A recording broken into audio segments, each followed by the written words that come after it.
कपड़े नहीं।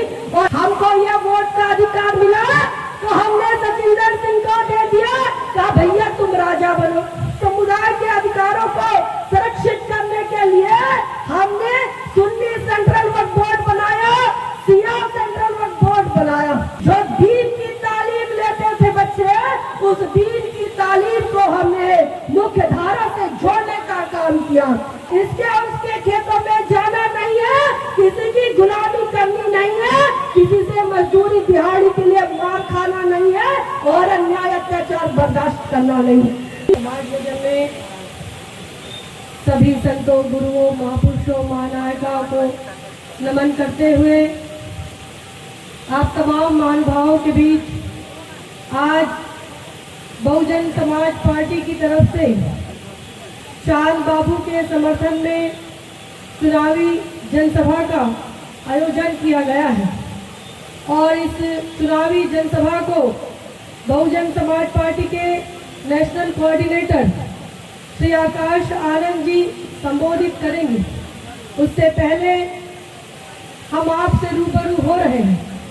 साथियों, इस कल्याणपुर विधानसभा में हम लगातार 1-1.5 महीने से चल रहे हैं, घूम रहे हैं और जब हम नज़ारा देख रहे हैं इस विधानसभा क्षेत्र का, तो इस विधानसभा क्षेत्र में सबसे ज्यादा समस्याएं हमको देखने को मिल रही हैं।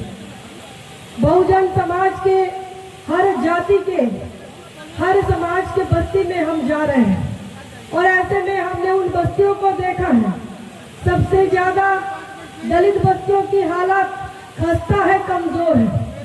आज हम बहुजन समाज के लोग यहाँ की तमाम दलित बस्तियों को अगर आप देखते हैं तो बुनियादी सुविधाओं के लिए भी बहुजन समाज जूझ रहा है, परेशान है।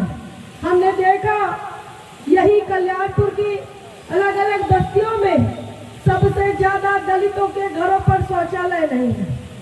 दलितों के घरों पर शौचालय नहीं है, ये हालत है। और 75 साल इस देश के अंदर आजादी को हो गए हैं और 75 सालों से हम वोट दे रहे हैं। यहाँ हमने आरजेडी की सरकार बनाई, हमने जेडीयू की सरकार आप लोगों ने बनाई है, वोट देकर बनाया, लेकिन हमारे बस्तियों में आज भी शौचालय हाजिर नहीं है, मौजूद नहीं है। ये आज के तारीख में ये हमारी हालत है। दूसरी बात आपको बताएं कि जहाँ पर मांझी डोम में तक और चमार जाति के हमारे समाज के लोग होते हैं, वहाँ सबसे ज्यादा गंदगी है। ऐसी जगह हमने देखी है, ऐसी बस्तियां हमने देखी है कि आज तक वहाँ पर कोई सड़क नहीं बनी है। हमने उन बस्तियों में यह भी देखा कि पीने का शुद्ध पानी नहीं मौजूद है, शुद्ध पानी तक नहीं मिल रहा पीने के लिए। हम देख रहे हैं हमारे बस्तियों में बच्चों के बदन ढकने के लिए कपड़े तक नहीं है। ऐ मेरे बहुजन समाज के लोगों, हम आपसे ये कहने आए हैं कि आपने आज तक जो वोट दिया है वो वोट आखिर क्यों दिया? अगर आपकी बुनियादी सुविधाएं, बुनियादी समस्याएं अगर नहीं सुलझ रही है तो आप वोट क्यों दे रहे थे? हम बहुजन समाज पार्टी के माध्यम से आपसे ये कहने आए हैं कि साथियों, ये बहुजन समाज पार्टी की तरफ से आपको ये कह रहे हैं, ये मेरे बहुजन समाज के लोगों, मेरी माता बहनों, आपको जो वोट का अधिकार मिला है वो ऐसे किसी अरे गहरे नत्थु खैरे ने नहीं दिया है। ये देश के संविधान निर्माता बाबा साहब अम्बेडकर ने दिया है। बाबा साहब अम्बेडकर ने शोषितों, पीड़ितों, दलितों, दबे कुचले समाज के लोगों को वोट का अधिकार दिया। क्यों दिया? ताकि आप राजा बने, आप अपनी समस्याओं को सुलझाए, आप अपना नेता चुने और उस नेता के माध्यम से अपनी बुनियादी समस्याओं को सुलझाए। बुनियादी समस्याओं में हमारी तो सड़क हो गया, घर हो गया, और सड़क हो गया, घर हो गया, स्वच्छता हो गया, अच्छा पानी हो गया। इसी के साथ साथ यह वोट का अधिकार आपको इसलिए दिया जाता है कि हमारे समाज में सामाजिक सुधार हो, हमारे बाल बच्चे अच्छी शिक्षा ग्रहण करें, अच्छे पढ़े लिखे डॉक्टर, अफसर बने। ये वोट का अधिकार इसलिए है। ये वोट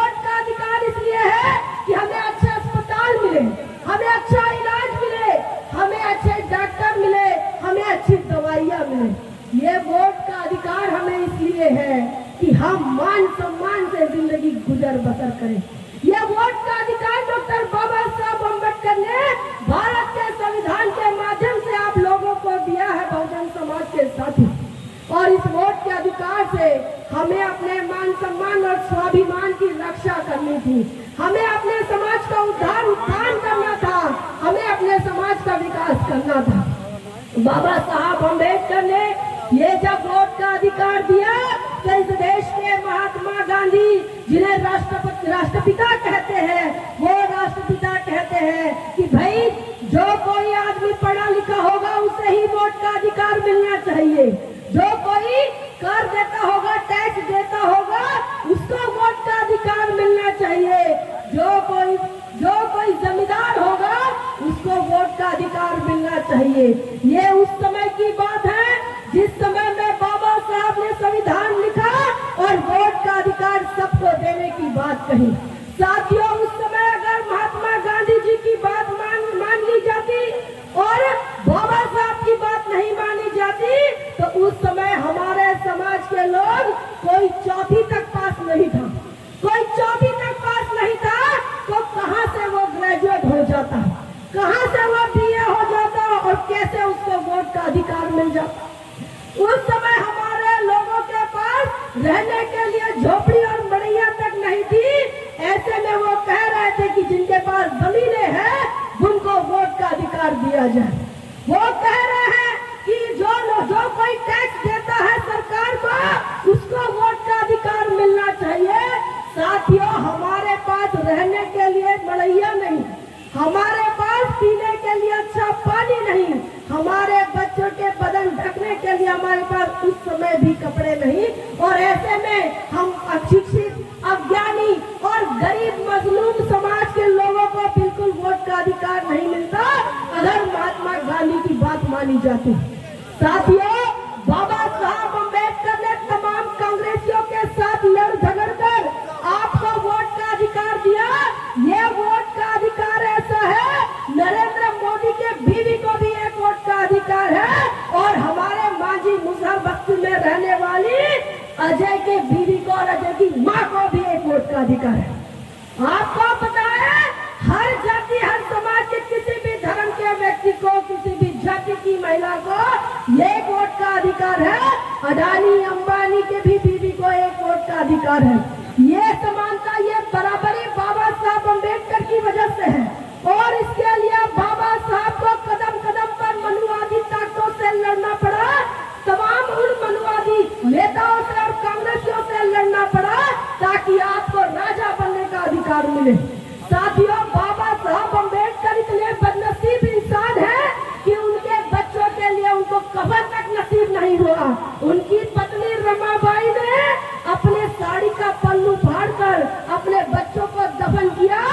ऐसे बदनसीब बाबा साहब क्यों हुए? क्योंकि उनको हमारी आपकी चिंता थी, हमारी आपकी चिंता थी। वो चाहते थे कि बहुजन समाज के लोग, इस देश का दलित, आदिवासी, पिछड़ा और अति पिछड़ा, अल्पसंख्यक समाज के लोग, इनको वोट का अधिकार मिले। इसी वजह से वो लड़ाइयां लड़ रहे थे, आंदोलन चला रहे थे। और यही कारण है कि बाबा साहब ने अपने घर परिवार पर ध्यान नहीं दिया। उनके बच्चे इलाज के अभाव में मर गए, दवाई के अभाव में मर गए। ये वोट का अधिकार हमको मान सम्मान के लिए बाबा साहब दिला है। परवाह नहीं की घर परिवार की, बाल बच्चों की, क्योंकि ये लाखों आपके जैसे बाल बच्चे मान सम्मान से जी सके। साथियों, ये वोट का अधिकार बाबा साहब ने हमको दिया। कहा ये लो वोट का अधिकार और अब आप अपने समाज का नेता चुनो। हमको ये वोट का अधिकार दिया और कहा कि ये वोट का अधिकार लो, अपना नेता चुनो और अब राजा बनो। साथियों, 75 साल हो गए और कल्याणपुर के आप तमाम साथियों ने कई बार वोट दिया होगा। और हम इस कल्याणपुर में देखते हैं, जब हमको ये वोट का अधिकार मिला तो हमने सचिंदर सिंह को दे दिया। हमको ये वोट का अधिकार मिला तो हमने सचिंदर सिंह को दे दिया। कहा भैया तुम राजा बनो। क्या कहा? भैया तुम राजा बनो। इस देश का दलित, इस देश का आदिवासी, इस कल्याणपुर का दलित, इस देश का अल्पसंख्यक, इस कल्याणपुर का पिछड़ा, अति पिछड़ा, इन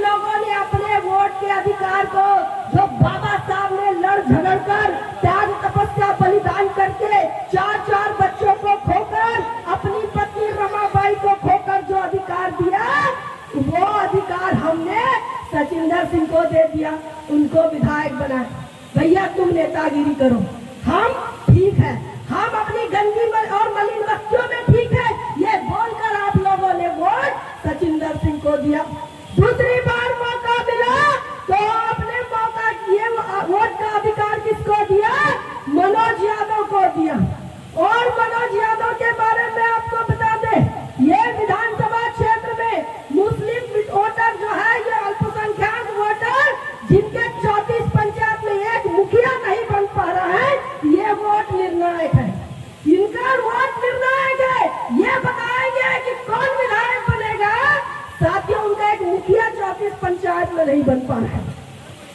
वो मुस्लिम समाज के जब कोई नेता रजिया खातून जेडीयू से चुनाव लड़ती है तो मुस्लिम लीडरशिप को रोकने के लिए यहाँ पर मनोज यादव साइकिल पर सवार होते हैं।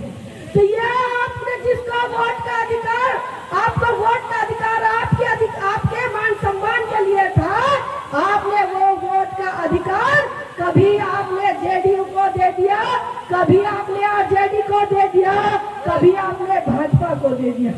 ऐ मेरे बहुजन समाज के लोगों, जब तक हम दूसरों के भरोसे पर रहेंगे, दूसरों पर आश्रित रहेंगे, दूसरों की ही बात मानते रहेंगे, दूसरों के भरोसे पर चलते रहेंगे, दूसरे के झंडे को अपना झंडा कहेंगे, दूसरे के चुनाव चिन्ह को हम अपना चुनाव चिन्ह कहेंगे, दूसरे के नेता को अगर हम अपना नेता कहेंगे और अगर अपना नेता नहीं पहचानेंगे, साथियों, हमारी समस्या खत्म होने वाली नहीं है। हमारी समस्या खत्म होने वाली नहीं है। इस देश में आपको वोट का अधिकार आपके बाल बच्चों के अच्छे भविष्य के लिए मिला है। हम जब अपने दलित बस्तियों में जाते हैं, जब हम अल्पसंख्यकों के अति पिछड़ों के बस्ती में जाते हैं और जब हम वोट का हम कहते हैं कि भाई हाथी को वोट देना है, चांद बाबू को वोट देना है, तो हमसे महिलाएं कहती है हाथी कथी देती है।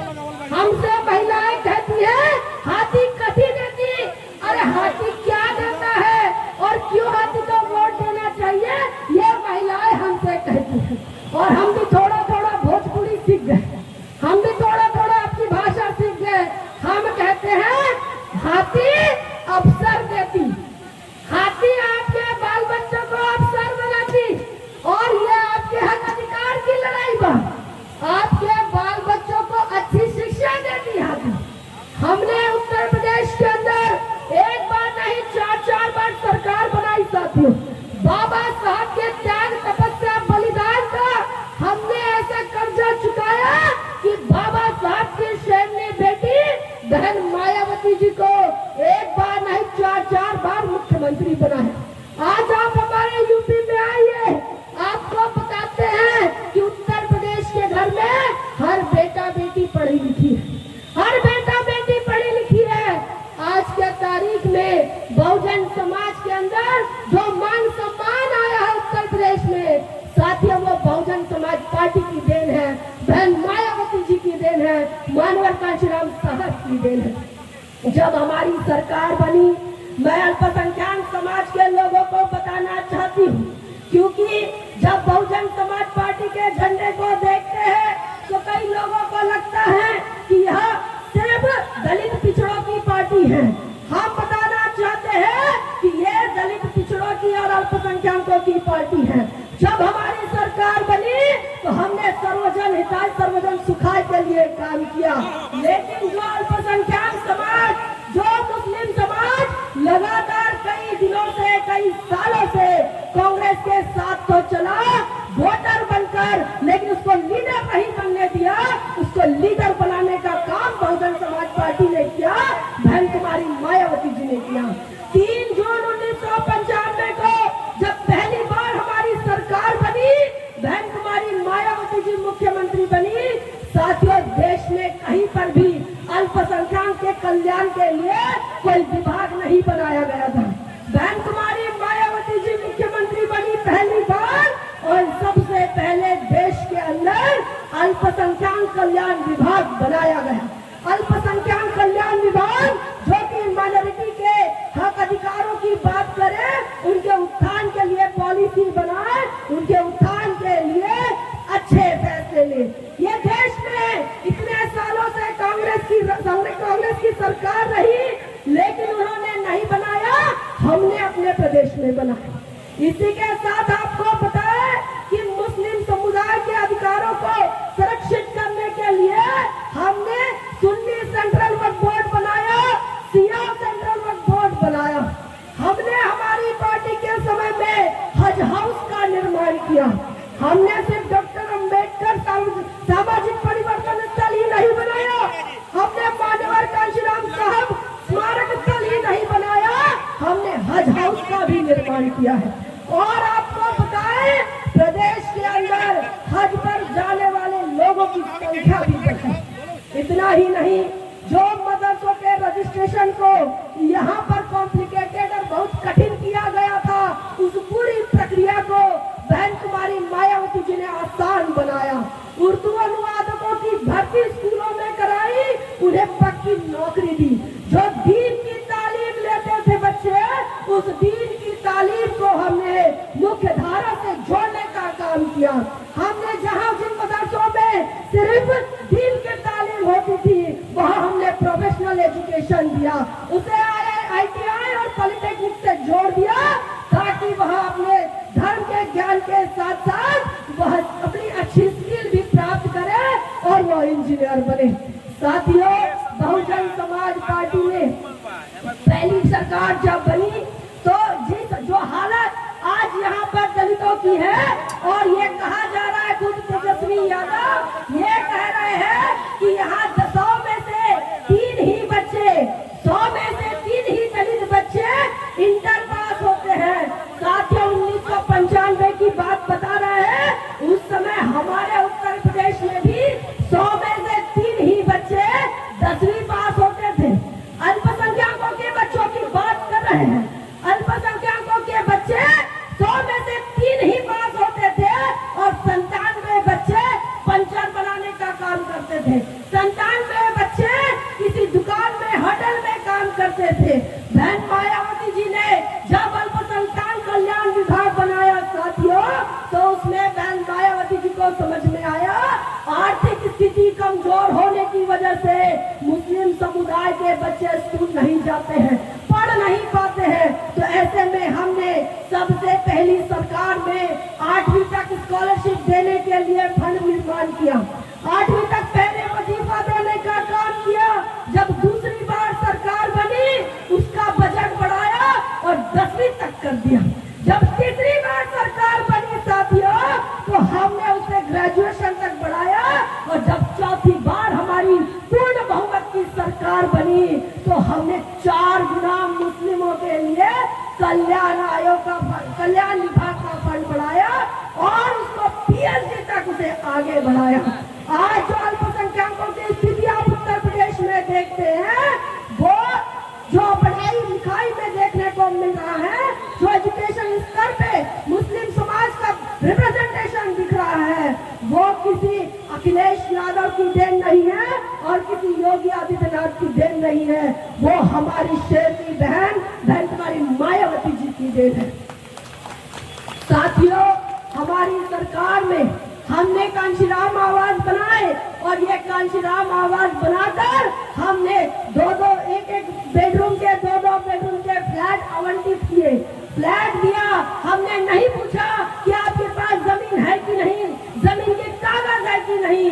आज हम बिहार में देख रहे हैं, इंदिरा आवास के लिए हमारे बच्चे परेशान हैं, हमारा समाज परेशान है, और वो जो झोपड़ी बनाकर रहता है, और ये जो 4-5 दिन बारिश आई, उस बारिश में हमने देखा कि जमीन पर पैर आप नहीं रख सकते, इतनी भीगी हुई और इतनी गीली जमीन रही, और ऐसी ठंडाई में बाल बच्चे महिलाएं पूरा का पूरा परिवार वहां पर रह रहे हैं। और जब हमने सरकार बनाई, तो मानवर कांशीराम साहब के सम्मान में साथियों जब फ्लैट दिए, तो शहरों में ये शहरों के सभी समाज के लोगों को दिया, दलितों को दिया, आदिवासियों को दिया, पिछड़ों को दिया, अति पिछड़ों को दिया, अल्पसंख्यकों को दिया। यही गांव में जब हमने इस योजना का काम किया, तो डॉक्टर बाबा साहब अम्बेडकर के सम्मान में अम्बेडकर ग्राम योजना हमने चलाई, और ऐसे में गांव के लोगों को भी ये नहीं पूछा जमीन है कि नहीं, ये नहीं पूछा जगह है कि नहीं, प्लॉट है कि नहीं, हमने सबको घर बना कर दिया, वहाँ अच्छा पानी दिया, वहाँ अच्छी सड़क दी, वहाँ अच्छी बिजली दी। और इतना ही नहीं, हम आपको बताएं, हमारा समाज मजलूम है, हमारा समाज मजदूरी करता है और ज्यादातर खेत में मजदूरी करता है। किसान मजदूर समाज के लोग हम लोग हैं, और जब हमारे लोग किसी बड़े लोगों के घर पर खेती किसानी का काम करने जाते हैं और जब दिहाड़ी मजदूरी मांगते हैं तो ऐसे में हमारे लोगों को पीटा भी जाता था, हमारे लोगों को पीटा जाता था। ये कहा जाता था कि तू नीची जाति का है, मैं ऊंची जाति का हूँ, तुम मुझसे कैसे दिहाड़ी मांग सकता है। साथियों, हमारा बंदा, हमारा समाज का आदमी, हमारी समाज की महिला रात भर दिन भर किसी के खेत में काम कर सकती है, लेकिन मजदूरी नहीं मांग सकती थी। इतना बड़ा जातिवाद और इतना अत्याचार हमारे उत्तर प्रदेश में होता था। बहन मायावती जी को पता चला कि हमारे लोग किसान मजदूर हैं और उनके साथ ऐसा बर्ताव होता है, तो बहन मायावती जी ने कहा, खबरदार मेरे समाज के लोगों, अगर किसी के खेत जोतने चले गए, अगर किसी का खेत जोतने चले गए, बहन जी ने 3-3 एकड़ के पट्टे काटे और सबको खेती बांट दी। कहा अपनी अपनी खेती करिए, अपनी अपनी खेत जोतिए, इसके उसके खेतों में जाना नहीं है, किसी की गुलामी करनी नहीं है, किसी से मजदूरी दिहाड़ी के लिए मार खाना नहीं है और अन्याय अत्याचार बर्दाश्त करना नहीं है। आत्मसम्मान और स्वाभिमान के लिए बहन कुमारी मायावती जी ने हर कदम पर फैसले लिए हैं।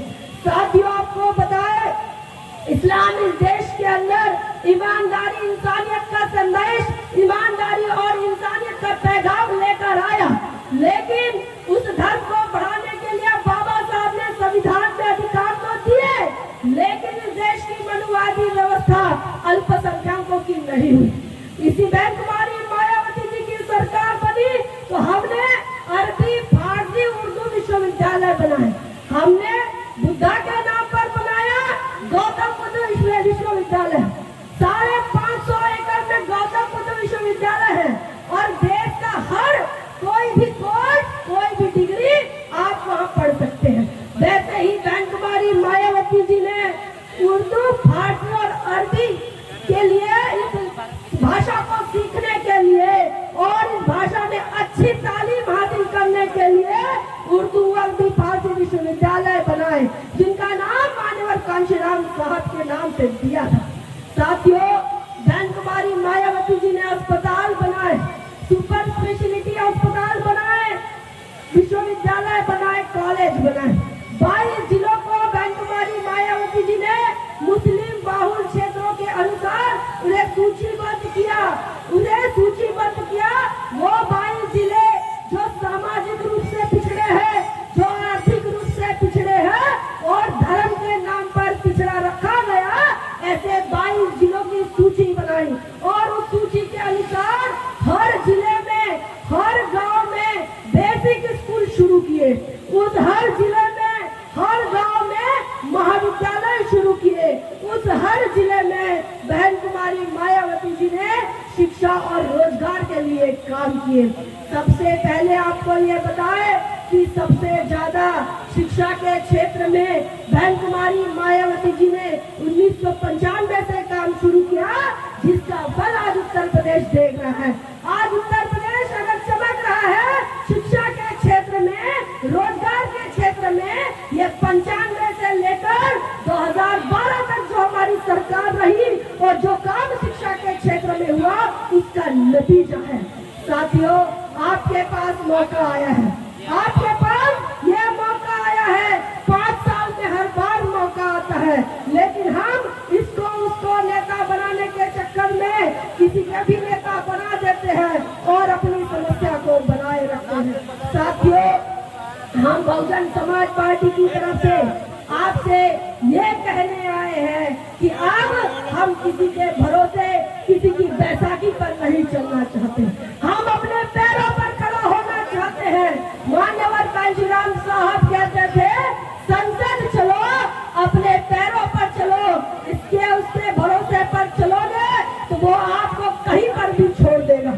जैसे मान्यवर कांशीराम साहब कहते थे कि अपने पैरों पर चलना है,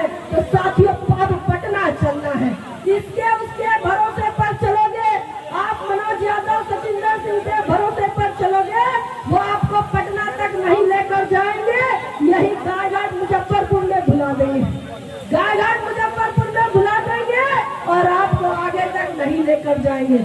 आपको एक बार फिर नेता मिला है साथियों, चांद बाबू के रूप में बहुजन समाज के लोगों आपको नेता मिला है, जिन्हें बहन कुमारी मायावती जी का आशीर्वाद है। और उस आशीर्वाद के चलते एक बाबा साहब का नीला झंडा लेकर एक मुसलमान आदमी चल रहा है। इस नीले झंडे को सीने से लगाना किसी कम जिगर वालों का काम नहीं है। जिसके पास जिगर होता है, जिसके पास जिगर होता है, जिसके पास हिम्मत होती है, जिसके पास जुनून होता है, जिसके पास मकसद होता है, वही बाबा साहब के नीले झंडे को अपने सीने से लगाता है, वही बाबा साहब के हाथी पर सवार होता है। और ऐसा जिगर वाला नेता आपको मिला है। ऐ मेरे बहुजन समाज के लोगों, चाहे आप किसी भी जाति से हैं, ये बहुजन समाज के समीकरण में दलित आता है, आदिवासी आता है, पिछड़ा आता है, अति पिछड़ा आता है, अल्पसंख्यक आता है। और ये तमाम बहुजन समाज के लोगों से हम कहना चाहते हैं कि साथियों, इस बार कोई भूल नहीं, इस बार कोई भूल नहीं। जिस समाज का राजा होता है वो समाज ताजा होता है।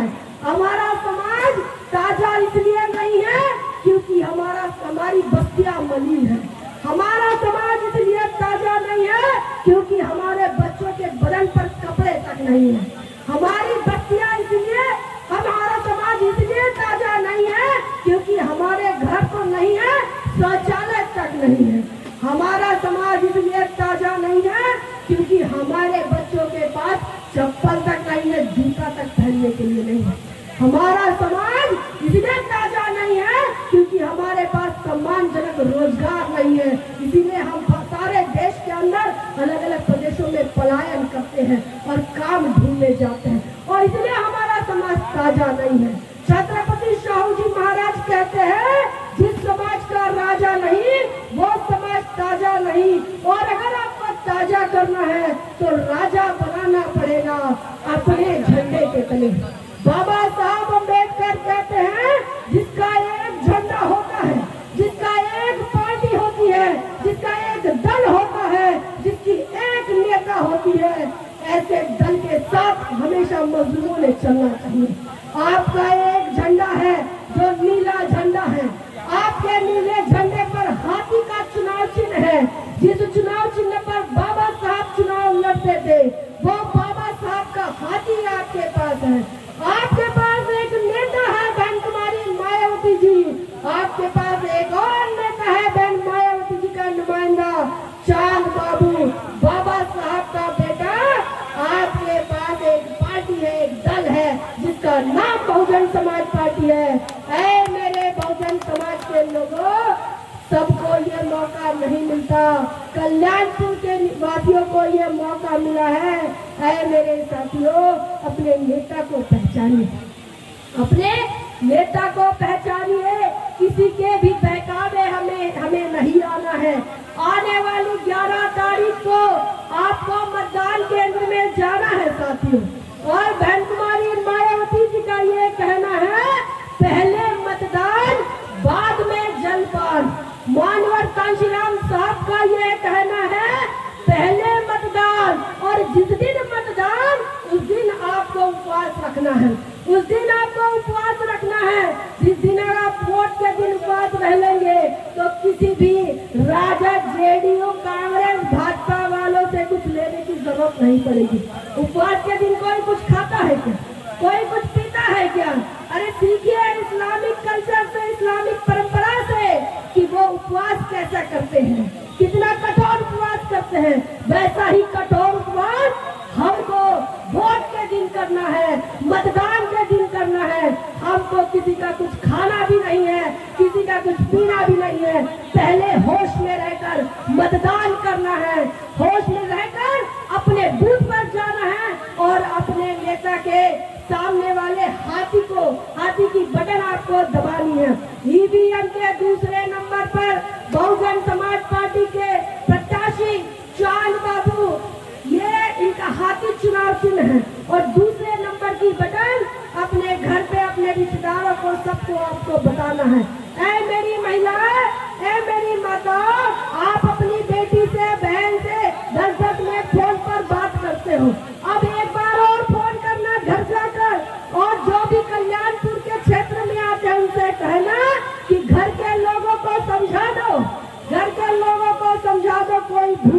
नहीं होनी चाहिए, इस बार कोई गलती नहीं होनी चाहिए। 2 नंबर पर जो हाथी है उसी की बटन दबनी चाहिए। साथियों, बहुजन समाज पार्टी के चांद बाबू को के साथ और अधिक से अधिक मतों के साथ, अधिक से अधिक वोटों के साथ हमको पटना भेजना है। चांद बाबू अकेले नहीं जाएंगे, आपका नीला झंडा साथ में लेकर जाएंगे। चांद बाबू पटना अगर आप भेजते हैं, वो आपके हाथी को भी लेकर जाएंगे। चांद बाबू अगर पटना जाते हैं साथियों, तो आपका अपना विधायक आपको मिलेगा।